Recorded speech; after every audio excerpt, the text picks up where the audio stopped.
जहाँ तक पहले तो मैं होटलों के बारे में कहता हूँ, जितने भी HPTDC के होटल्स हैं और जो हमारा एक ADB प्रोजेक्ट था टूरिज्म का, जिसमें करोड़ों रुपए के होटल्स जो है पिछली सरकार के समय में बनाए गए और प्राइम प्रॉपर्टीज थी, और जयराम जी की सरकार ने उसको औने पौने जो है रेट पर जो है लीज पे दे दिया।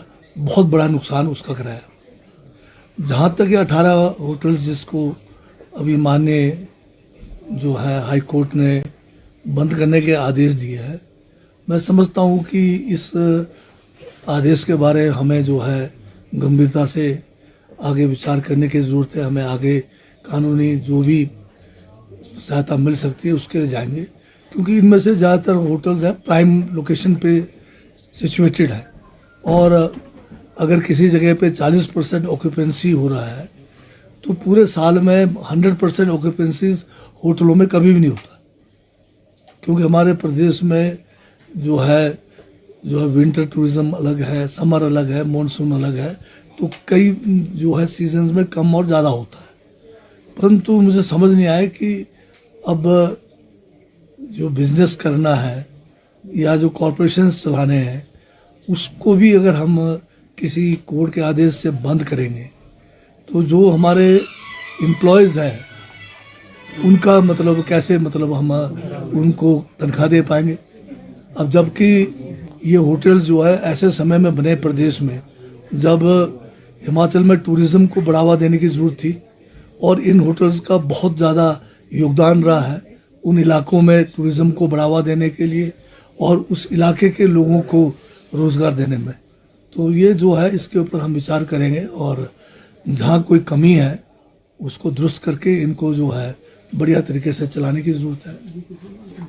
तो इस तरह भाजपा कह रही है कि वो अपने मित्रों को देने की तैयारी कर रही है सरकार, तो इसको लेकर आप? मित्रों को तो भाजपा की सरकार ने दिया ना, जो 40-40 करोड़ के 70-70 करोड़ के जो होटल्स बनाए हैं वो बिना कोई सोचे समझे बहुत ही कम दामों पे दिया है। अब आप थुनांग का हिसाब लगाएंगे, बढ़िया लोकेशन सारा का सारा जो है जो वहाँ प्रॉपर्टी बनी थी महिंद्रा क्लब को दे दिया। बताइए कितने में दिया है वो। जयराम जी उसका हिसाब तो दें, पहले अपने वहाँ से शुरुआत करें। हम तो जो है इसको चलाना चाहते हैं, बढ़िया तरीके से चलाना चाहते हैं।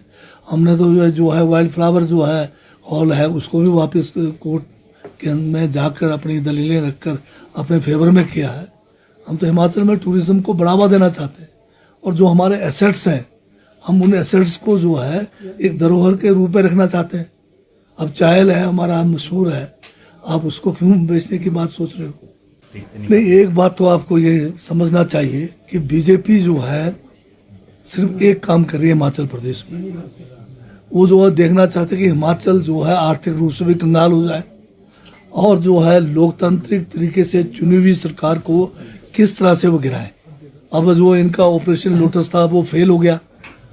इसमें जो है इन्होंने हर तरह का जो है जो भी इनके पास शक्तियां थी, जो भी तौर तरीके थे, गलत तौर तरीके थे, सभी को इस्तेमाल करने के बावजूद ये सरकार को गिरा नहीं पाए। अब ये कोशिश में है कि किसी तरह से आर्थिक रूप से जो है प्रदेश कंगाल हो जाए, और उसके लिए इन्होंने किया भी है। अब जब हमने OPS लागू किया तो इन्होंने उसकी सज़ा हमें दी केंद्र सरकार से कि हमारा जो बोरिंग का जो एक परसेंटेज था उसको कम करके दिया है। जो केंद्र सरकार से हमें सेंट्रल असिस्टेंस मिलता था वो सारा रोक दिया है। तो जो केंद्र में हमारे अब नड्डा जी हमारे प्रदेश के हैं, परंतु वो हमें जो है सहयोग नहीं कर रहे हैं।